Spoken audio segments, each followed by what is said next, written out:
읽어보겠습니다. 시작. 여호와께서는 모든 넘어지는 자들을 붙드시며 비굴한 자들을 일으키시는도다. 모든 사람의 눈이 주를 안망하오니 주는 때를 따라 그들에게 먹을 것을 주시며 손을 펴사 모든 생물의 소원을 만족하게 하시나이다.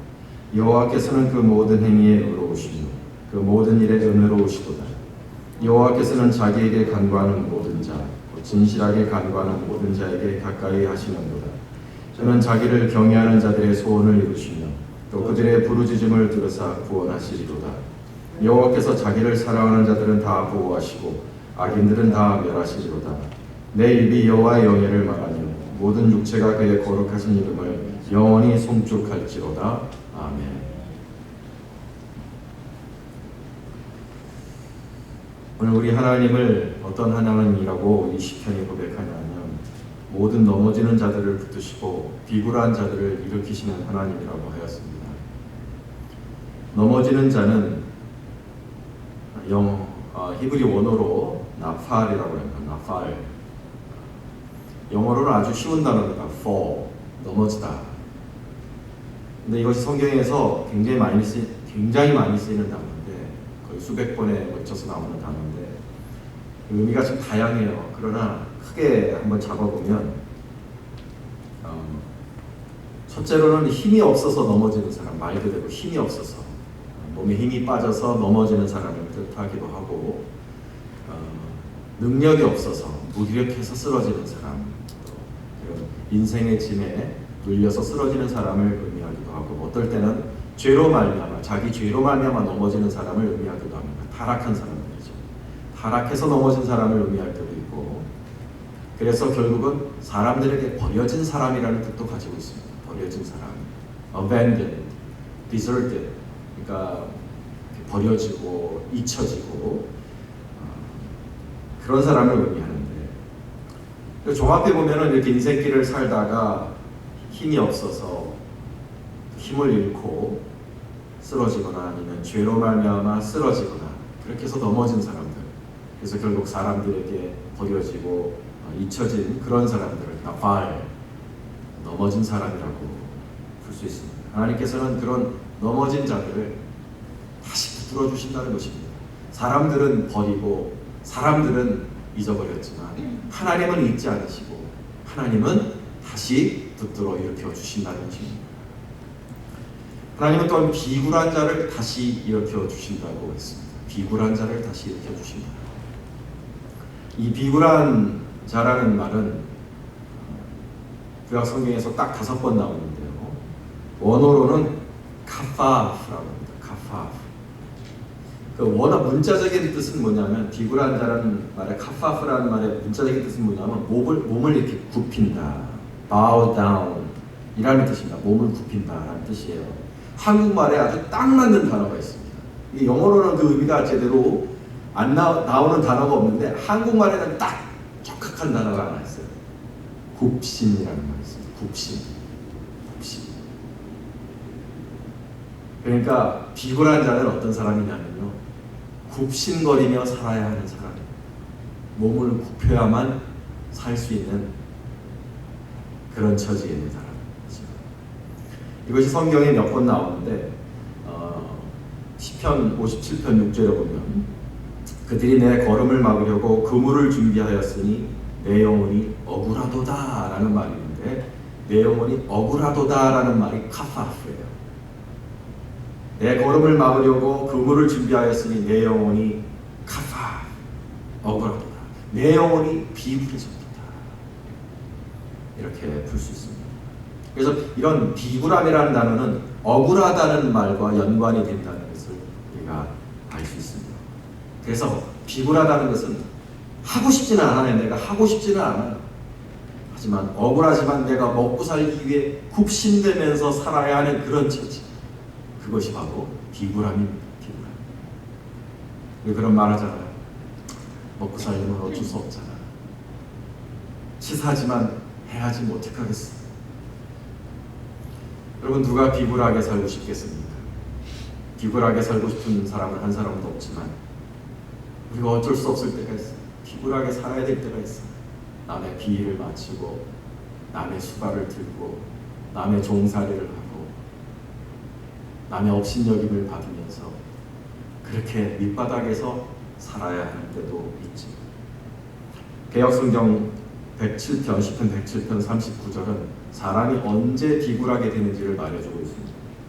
이제 우리 개역 개정으로 바뀌면서 본문이 바뀌긴 했지만 개역성경은 이렇게 말하고 있어요. 저희가 압박과 곤란과 오한을 위하여 저희로 비굴하게 하시는다 라는 구절이 있습니다.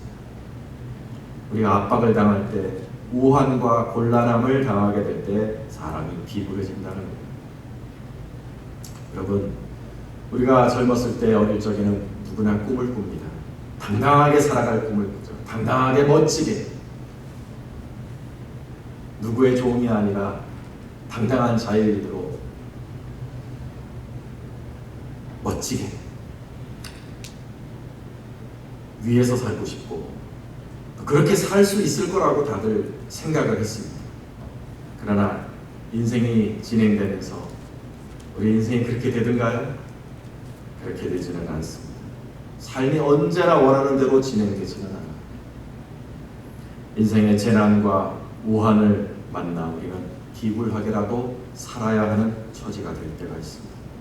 제가 아는 어떤 집사님이 굉장한 고학력자인데 미국에 유학을 와서 공부를 하고 다시 인생을 시작하려고 하니까 할 수 있는 일거리가 별로 없어요. 신분도 안 되고 일할 수 있는 거리가 없으니까 심부름 센터를, 남의 심부름을 해주는 일을 해서 필요한 돈을 벌려고 일을 시작했답니다.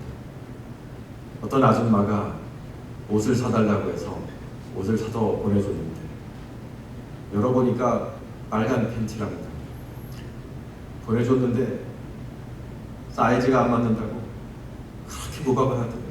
이것도 하나 제대로 못 사, 팬티 한 장도 제대로 못 사. 그 구박을 받으면서 그 집사님이 너무 비굴하더래요. 내가 저놈의 옆에 내 팬티 사주려고 내가 여기 미국 왔나? 내가 저놈의 옆에 내 비위 맞추려고 내가 그 대학 공부를 그렇게 했나? 그런 비굴한 느낌이 들었다. 그런 얘기를 하시는 것을 들은 적이 있어요. 제가 개인적으로 아는.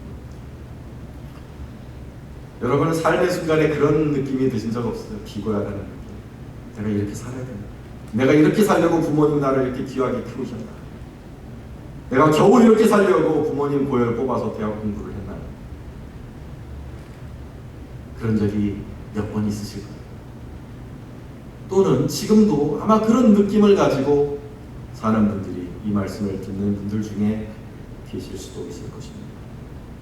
넘어진 사람, 여러분 넘어진 적이 없으세요? 인생에? 힘이 빠져서 넘어진 적 없으십니까? 생각지도 못한 경제공황과 생각지도 못한 인생의 재난이 찾아와서 넘어진 적 없으세요? 죄로 말미암아 넘어진 적 없으세요? 비굴해진 적 없으세요? 오늘 그와 같이 넘어진 자들, 그와 같이 낮아진 사람들, 인생의 바닥으로 낮아진 그런 사람들을 우리 하나님께서 잊어버리지 아니하시고 일으켜 주신다 약속하셨습니다. 하나님은 넘어진 자들을 일으키시고 비굴한 자를 다시 세워주시는 사랑의 하나님이십니다. 다시 기회를 주시고 다시 온전한 삶으로 돌아갈 수 있도록, 다시 당당한 삶으로, 다시 멋진 삶으로, 다시 행복하고 밝은 삶으로 돌아갈 수 있도록 붙들어 주시는 분이 우리 하나님이시라는 것입니다. 우리가 눈물을 흘리며 나의 비굴함과 나의 무기력함을 고백할 때 우리 하나님은 언제나 찾아오셔서 우리를 붙들어 주시는 하나님이십니다. 오늘 15절 16절 말씀을 보면 모든 사람의 눈이 주를 앙망하오니 주는 때를 따라 그들에게 먹을 것을 주시며 손을 펴사 모든 생물의 소원을 만족하게 하시나이다 하였습니다. 오늘 이 본문의 핵심 단어는 모든이라는 말이 있습니다. 모든. 하나님, 모든 사람이 주를 앙망해요. 넘어진 자들, 비굴한 자들, 힘이 없는 자들, 밀려난 자들, 죄 지은 자들, 모든 사람의 눈이 주를 앙망하는데 주님께서 그 모든 사람에게 때를 따라 먹을 것을 주시며 특별히 16절에 손을 펴사 모든 생물의 소원을 만족하게 하신다 하셨습니다. 저는 이 모든이라는 단어에 눈이 가는 거예요. 하나님은 모든 사람을 사랑하십니다. 하나님은 모든 사람에게 은혜를 베푸세요. 하나님은 적자 생존의 하나님이 아니십니다. 능력이 있어서 살아남은 자들만의 하나님도 아니고 죄가 없어서 의로운 자들의 하나님만도 아니시고 하나님은 강하고 능하고 똑똑하고 유능하고 그래서 잘 사는 사람만 하나님이 사랑하시는 게 아니라 하나님은 능력도 부족하고 힘도 없고 연약해서 쓰러지는 사람, 뒤로 밀려난 사람, 주변적인 사람들, 주목받지 못하고 병풍처럼 살아가는 모든 사람들을 우리 하나님이 사랑하셔서 그 소원을 이루어 주시기를 원하시는 모든 사람의 하나님이십니다. 재난과 우환 속에서 망한 사람들, 처지가 낮아지고 계급이 몰락해서 비굴하게 살아갈 수밖에 없는 그런 사람들도 하나님은 모두 사랑하시고 그들에게 때를 따라 먹을 것을 주시며, 잘 들으세요, 손을 펴사 그들의 소원을 만족하게 하여 주신다 하셨습니다. 넘어진 자와 비굴한 자들의 소원이 무엇입니까 여러분? 다시 일어나는 겁니다. 다시 힘을 얻어서 일어나는 것입니다. 강하고 능하게 한번 살아가는 것입니다. 비참하지 않게 당당하게 살아가는 것입니다. 그걸 누가 해주신다고요? 그 소원을 누가 이루어주신다고요? 우리 하나님이 그렇게 해주신다는 것입니다. 저희가 내일 묵상하게 될 시편 146편 7절은 이렇게 말하고 있습니다. 여호와는 압박당하는 자를 위하여 공의로 판단하시며 줄인 자에게 식물을 주시는 자시로다. 여호와께서 갇힌 자를 해방하시며 여호와께서 소경의 눈을 여시며 여호와께서는 비굴한 자를 일으키시는 도다. 여호와께서는 고아와 과부를 붙드시고 악인의 길을 굽게 하시는도다 하였습니다.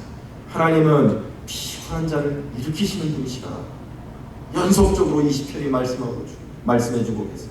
하나님은 압박당하는 자를 풀어주시는 분이시며 소경의 눈을 열어주시는 분이시며 고아와 과부를 붙드시는 분이시며 상한 갈대를 꺾지 않으시는 분이시며 꺼져가는 등불을 끄지 않으시는 분이십니다. 하나님은 자기의 무능력으로 또는 자기의 게으름으로 또는 자신의 죄로 넘어진 자라 할지라도 하나님은 그런 자를 다시 일으키셔서 당당하게 만들어주시는 은혜의 하나님이십니다. 할렐루야. 하나님의 사랑을 받았던, 하나님의 사랑을 어쩌면 가장 크게 받았는지 모르는 다윗이라는 사람도 그의 인생에 비굴하게 몸을 낮춰야만 하는 때가 2번이나 있었습니다. 그가 사울을 피하여 이 동굴에서 저 동굴로 도망하다가 사람들을 얻어서 이제 무리를 지어서 블레셋 사람들에게 의지해서 살아갈 수밖에 없을 때 아기스라는 곳에 아무래도 의심해서 자기네들을 치러 올 것 같으니까 다윗이 미친 척을 했습니다. 나는 앞으로 아무런 해를 주지 않을 사람입니다 라는 것을 보여주기 위해서 침을 질질면서 미친 사람 흉내를 내야만 살아남을 수 있는 비천한 처지에 처한 적도 있었어요. 두 번째는 압살롬의 난을 피하여 아들 압살롬을 피해서 달아날 때 온갖 수모를 당하며 낮아졌습니다. 대표적인 것이 시므이가 바울임에서 피나나가는 다윗을 향해 돌을 던지고 온갖 욕을 퍼붓습니다. 피를 흘린 자여, 사악한 자여, 꺼져라 꺼져라. 그 많은 사람들 앞에서 아들에게 쫓겨나가는 것도 수치스럽고 부끄러운데 정말 죽은 개와 같은 시므이가 그렇게 욕하는 것을 참고 들어야만 했죠. 그런데 여러분, 하나님이 넘어진 다윗을 내버려 두셨습니까? 비굴해진 다윗을 그냥 두셨어요? 아니요, 넘어진 다윗을 다시 일으켜 주시고 비굴해진 다윗을 다시 일으켜 주셨습니다. 하나님은 광야에서 이 동굴 저 동굴로 피난하여 미친 사람 행세를 했던 다윗을 결국에는 일으키셔서 왕이 앉히셨잖아요. 아들에게 모욕당하고 쫓겨나고 후궁들이 능멸당하고 시므이를 비롯해서 무수한 정적들에게 모욕당하고 온갖 수모를 당해야만 했지만, 자기 죄로 인해서 그래야만 했지만 결국은 하나님은 다윗을 내버리지 않으시고 다시 붙잡아 주셨잖아요. 하나님 여러분, 다윗만 그렇게 사랑하시겠습니까? 다윗이 특별했기 때문에 하나님이 넘어진 다윗을 일으켜주시고 비그러진 다윗을 다시 일으켜주셨어요. 다윗이 특별하니까? 아니요. 우리 하나님은 모든 사람을 사랑하시는 하나님이십니다. 오늘 14절 말씀은 다시 한번 보시면 하나님은 모든 넘어지는 자들을 붙잡아 주시고 모든 비굴한 자들을 일으켜 주신다 그랬지. 하나님은 의롭게 넘어진 자들을 일으켜 주시고 착하지만 잠시 비굴어진 사람을 일으켜 주신다고 그렇게 말씀하셨습니까? 아니요. 하나님은 모든 넘어진 자들을 일으켜 주시고 모든 비굴해진 자들을 일으켜 주시는 모든 사람의 하나님이신 줄로 믿으시기 바랍니다. 하나님은 나도 일으켜 주실 것입니다. 내가 잘못해서 넘어졌어도 나를 일으켜 주실 것이고 내가 죄가 많아서 넘어졌어도 나를 일으켜 주실 것이고 내가 잘못해서 비굴한 처지에 떨어졌다 할지라도 하나님은 나를 일으켜 주실 것입니다. 그러나 그렇게 일으켜 세워주시는 하나님의 은혜가 저절로 내 인생에 임하는 것은 아닙니다. 하나님이 넘어진 자들을 붙들어 주시고 비굴한 자를 일으켜 주시는 하나님이시라 할지라도 그 은혜가 저절로 내 인생에 찾아오는 것은 아닙니다. 여러분, 은혜가 저절로 임하는 것이라면 세상이 이렇게 불행하지는 않았겠지요. 하나님이 그렇게 좋으신 분이시고 은혜를 베푸시고 살려주시고 일으켜주시는 분이라 할지라도 그 넘어진 자들이, 그 비굴한 자들이 하나님 앞에 서서 은혜를 받을 만한 은혜의 그릇을 준비하지 못하면 아무리 하나님이시라도 그들을 일으켜주실 수는 없습니다. 오늘 넘어진 자들과 비굴해진 자들이 신세 한탄만 하고 세상 탓만 하고 부모 탓을 하고 때로 자기를 정죄하고 이 못난 놈아 왜 그렇게 사냐, 패배의식 속에서 무기력하게 앉아만 있으면 평생 일어날 수가 없습니다. 다시 일어나기를 원하고 다시 당당해지기를 원한다면, 그렇게 하나님이 역사해 주시기를 원한다면 우리는 이어지는 18절, 19절, 20절에서 하나님이 어떠한 마음을 가진 자들에게 은혜를 베푸시는지를 봐야 합니다. 먼저 하나님은 18절에서 뭐라고 하셨습니까? 여호와께서는 자기에게 간구하는 모든 자, 곧 진실하게 간구하는 모든 자에게 가까이 하시는도다 하셨습니다. 하나님이 은혜를 베푸시는 자, 하나님이 일으켜주시는 자는 누구냐? 진실하게 간구하는 자다. 진실하게 간구하는 자다. 하나님은 간절히 자신에게 나와 기도하는 자에게 가까이 하신다 하셨습니다. 그런데 한 글자를 더 덧붙이세요. 진실하게 간구하는 자에게 가까이 하십니다. 진실하다는 게 뭡니까, 여러분? 내 마음을 담는다는 것입니다. 내 마음을 다해 기도한다는 것입니다. 우리가 그런 말을 하죠. 우리가 이제 사랑해, 그래도 영혼이 하나도 없어. 우리가 무슨 말의 의미는 전달된다 할지라도요, 그게 그 사람의 마음을 움직이는 것은요, 내 말의 의미가 아니에요. 내 말에 담긴 영혼이지. 그게 영혼을 담은 고백일 때만 상대의 마음이 움직이는 거잖아요. 하나님도 똑같아요. 우리가 하나님께 드리는 말의 의미가 하나님을 움직이는 게 아니에요. 하나님을 움직이는 것은 그 속에 담긴 내 영혼이에요. 내 영혼이 담긴 기도를 하나님께 드리지 않으면 하나님 앞에서 그게 꽹과리 소리 같은 거예요. 울리는 거예요. 주님은 중언부언하지 말라고 하셨는데, 중언부언하지 말라는 말이 같은 기도를 반복하지 말라는 뜻이 절대로 아닙니다. 여러분, 그렇게 오해하시면 안 돼요. 우리는 하나님께서 응답하실 때까지 같은 기도 제목을 가지고 계속 기도해 나가야 되죠. 주님이 기도하지 말라는, 중언부언하지 말라는 것은 뭐냐면요, 그 당시에 바리새인들이 드렸던 기도인데 뭐냐면 기도문이라는 것을 가지고 있었어요. 그래서 이 기도문을 하나님 앞에 계속 읊조리는데 영혼이 한 스푼도 안 담겨 있는 거죠. 그냥 이렇게 계속 드리면, 정해진 시간에 와서 그냥 이 기도문을 줄줄줄줄 읊고 나면 하나님 응답하시겠지. 아니요. 영혼이 담겨 있지 않은 기도는 하지 말라는 뜻입니다. 주님 말씀. 마음이 담기지 않으면요, 여러분, 아무리 아름다운 미사역으로 기도한다 할지라도 하나님은 움직이지 않으시는데, 이런 기도를 제일 많이 하는 사람이 목사입니다. 영혼이 담기지 않은 기도를 제일 많이 할 위험을 갖고 있는 사람이 목사입니다. 왜냐? 기도 부탁도 많이 하고 기도를 많이 해야 되고 사람들 앞에서 기도를 많이 해야 되니까 잘 짜여진 말로 해야 되죠. 아름답게 해야 되죠. 성조도 이렇게 목사답게 해야 되죠. 그런데 어떨 때 보면 제 스스로 느끼기에 기계 같을 때가 있어요. 기도하는 기계. 그러니까 이렇게 목사답게 기도할 줄 아는 그런 기계. 그 제 영혼이 스스로 알아요. 이거는 하나님의 보좌에 다다르지 못합니다. 애를 씁니다. 노력합니다. 어떤 기도건 간에 내 마음을 담아 기도하죠. 진실하게 기도하죠. 여러분, 장소가 뭐가 중요합니까? 때가 뭐가 중요합니까? 어떤 때, 어떤 장소에서, 어떤 상황에서 기도하건 간에 여러분의 마음을 담으면 그것이 가장 좋은 기도입니다.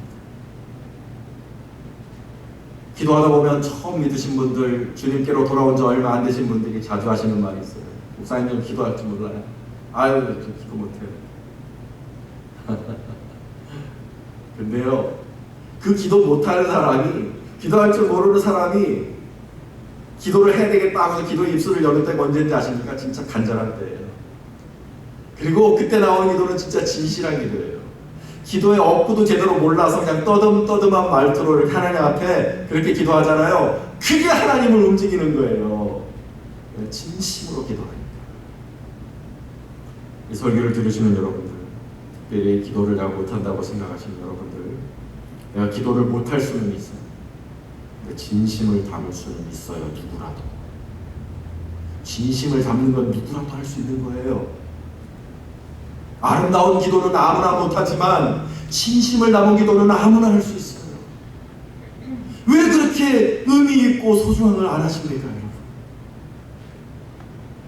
아버지로 시작하여 예수님의 이름으로 기도합니다 하면 그 사이에 어떤 말을 넣건 간에 여러분, 진심으로 기도하시기만 하면 됩니다.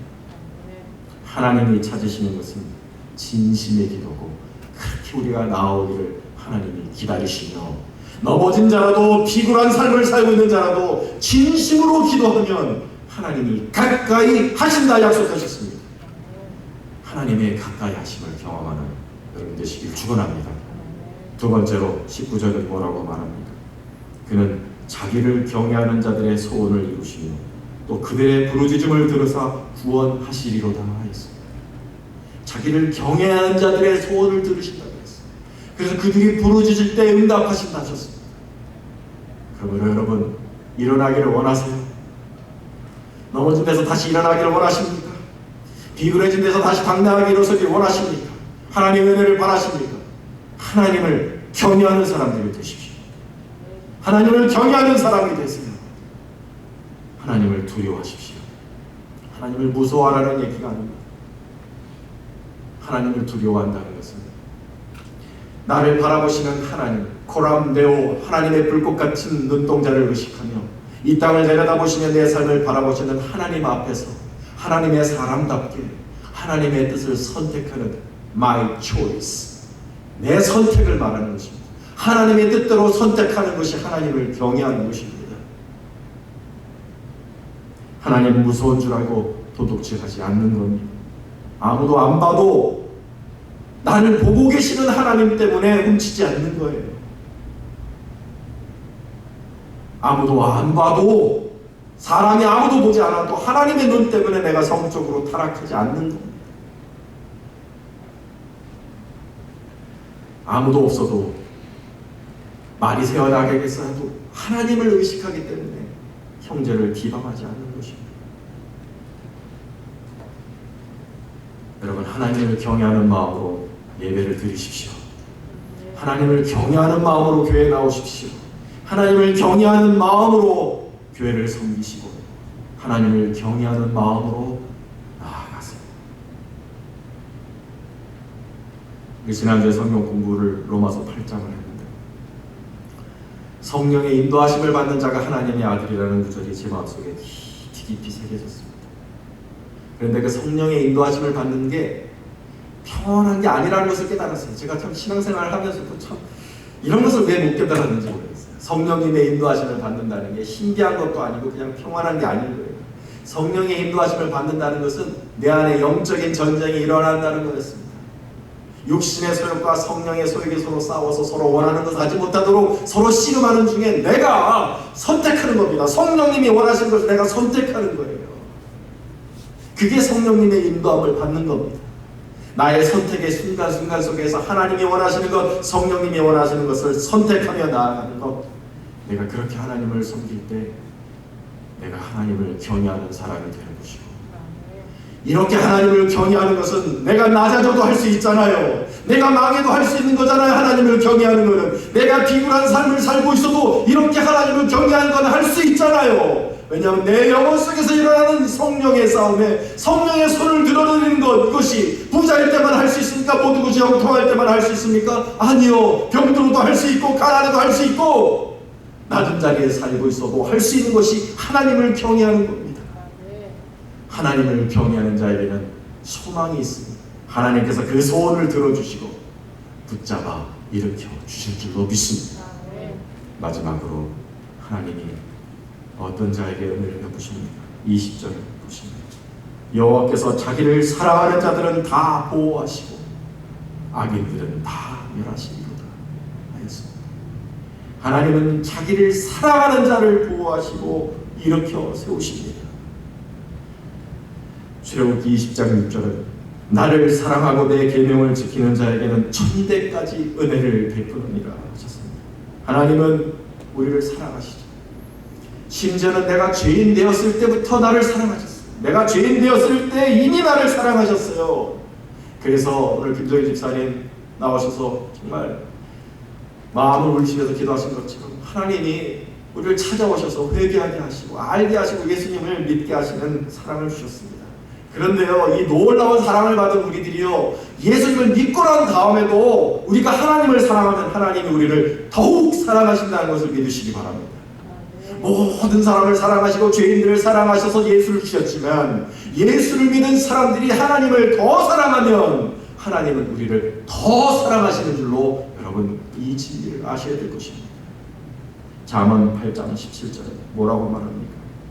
나를 사랑하는 자들이 나의 사랑을 입으며 나를 간절히 찾는 자가 나를 만날 것이라 했습니다. 나를 사랑하는 자가 나의 사랑을 입을 것이다. 이거는 죄인된 이후의 사랑을 말하는 것입니다. 나를 사랑하는 자들이 나의 사랑을 입을 것이다. 이어지는 말씀은 무엇입니까? 부귀가 내게 있고 장구한 재물과 공의도 그러하니라. 내 열매는 금이나 정금보다 나으며 내 소득은 수능보다 나으니라. 나는 정의로운 길로 행하며 공의로운 길 가운데로 다니나니 보세요. 이는 나를 사랑하는 자가 재물을 얻어서 그 곳간에 채우게 하려 함이니라. 여러분, 주님을 사랑하십시오. 예수님이, 우리 하나님이 우리 예수님 주셨다는 것 하나만으로 우리 하나님은 우리의 사랑을 받을 자격이 있으세요. 그렇지 않습니까? 내 인생에 아무것도 안 주셔도 예수님 주셨다는 그 이유 하나만으로 하나님은 우리의 사랑을 받으실 자격이 있으세요. 나를 위해 십자가에 달리셨다는 그 이유 하나만으로, 나를 위해 십자가에 달리셔서 그 처참한 고통 이겨내시고 나를 위해 죽음을 맛보셨다는 그 이유 하나만으로 주님은 우리의 사랑을 받으실 자격이 있으세요. 왜 이렇게 사랑에 인색하십니까? 왜 주님을 사랑하지 않으세요? 왜 주님을 사랑한다 고백하지 않으십니까? 왜 나를 위해 죽으신 예수님을 바라보지 아니하고 왜 내 인생에 없는 것, 왜 내 인생에 부족한 것 때문에 왜 이렇게 불평이 많습니까? 왜 이렇게 감사가 없으세요? 짧은 인생 조금 불행한다 할 때 조금 불행할 수 있지요. 하지만 짧은 인생 아닙니까? 이 점과 같은 인생이 지나가면 우리 주님이 주신 영생이 나타나는데 영원토록 복락을 누리며 살아갈 영생이 우리에게 은혜로 주어졌는데, 여러분, 하나님께 감사할 이유가 이것만으로 충분하지 않습니까? 하나님을 사랑한다 말할 이것만으로 이유가 충분하지 않습니까? 여러분, 하나님 사랑합니다 라고 고백 못할 상황이 어디 있습니까?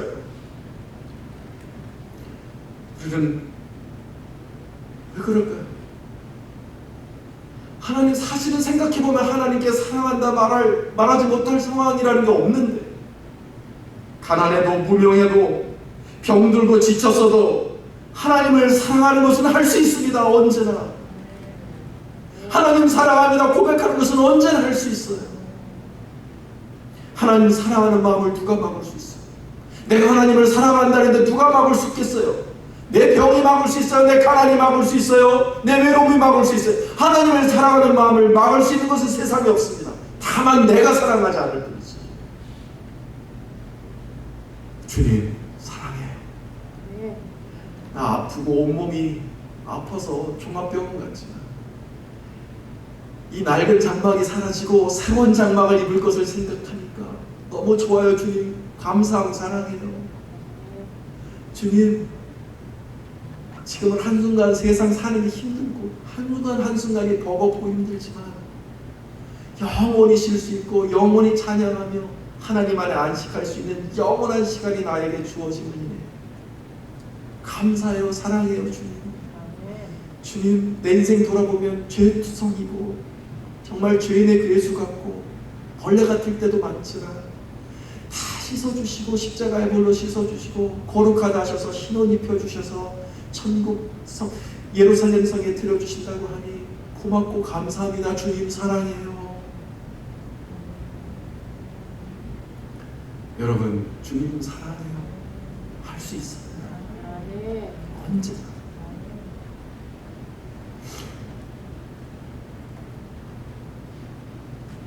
이와 같은 때에 난 노래하네. 사랑을 노래하네. 여러분 죄송합니다. 노래 한번 부를까요 제가? 이와 같은 때에 난 노래하네. 사랑을 노래하네. 주님께.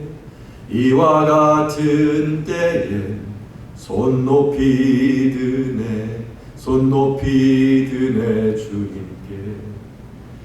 우리 함께 부릅시다. 주님 사랑해요.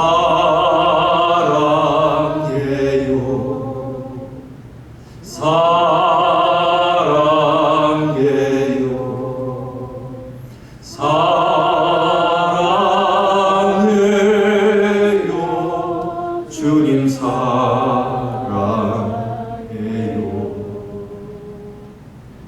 왜 이 찬송을 지은 사람이 In a moment like this, 이와 같은 때라고 했는지 모릅니다. 여러분, In a moment like this, 어떤 특정한 때가 아니고 특별한 때가 아닙니다. 언제나 주님 사랑한다 고백할 수 있습니다. 십자가를 바라봐요. 내 텅텅 빈 은행 잔고를 보는 때가 아니라 십자가를 바라보면 우리는 언제나 사랑한다 말할 수 있어요. 오늘 145편의 바로 앞절에 편인 144편을 보면 이은지 원사님 신방 가서 읽었던 구절인데 2절에 보시면 여호와는 나의 사랑이시오. 다시 고백합니다. 여호와는 나의 사랑이시오. Jesus is my love. 여호와는 나의 사랑이시오. 다윗은 하나님을 사랑한다 많이 고백한 사람입니다. 시편 68편 1절은 나의 힘이신 여호와여 내가 주를 사랑하나이다. 116편 1절은 여호와께서 내 음성과 간구를 들으시므로 내가 그를 사랑하는도다 하였습니다. 여러분, 주님을 사랑한다고 고백한 적이 언제세요? 여러분, 주님을 사랑하세요. 주님을 사랑하는 것이 나의 힘이요 주님을 사랑하는 것이 나의 영광인 줄 기억하시기 바랍니다. 시편 91편 14절에 하나님이 이르시되 그가 나를 사랑한즉 내가 그를 건지리라 하셨습니다. 그가 나를 사랑한즉 내가 그를 건지리라. 그러므로 여러분, 다윗의 믿음을 따라서 나를 위하여 피 흘리신 목숨 바치신 주님을 기억하면서 주님 사랑합니다 고백하는 우리들이 될 수 있기를 축원합니다. 오늘 말씀을 맺어보겠습니다. 사랑하는 여러분, 아마도 여러분 모두는 지금 주님의 은혜로 강건하고 능력있고 당당한 삶을 다들 살고 계실 거예요. 그러나 혹시라도 지금 환난과 오한을 만나서 넘어진 분들이 계시다. 원치 않았지만 비굴한 처지에 있는 분들이 오늘 이 말씀을 들으시다면 오늘 시편의 약속 말씀을 듣고 힘을 내고 소망을 가지시기를 바랍니다. 하나님은 나를 일으키실 거야. 하나님은 나를 붙잡아서 다시 당당하게 살게 하실 거야. 하나님은 나를 여전히 사랑하시기 때문에 하나님은 내 소원을 만족하게 해 주실 거야. 믿고 하나님을 바라보시기를 축원합니다. 그리고 이 하나님의 은혜를 담을 수 있는 은혜의 그릇이 되십시오. 하나님께 진실하게 간구하세요. 하나님을 두려워하시고 하나님을 경외하세요. 하나님을 사랑하세요. 그러면 주님께서 살아계신 주님이 반드시 내 편 되셔서 나를 일으키시고 붙들어 주시는 좋은 일이 내 인생에 있게 될 줄로 믿습니다. 기도하겠습니다.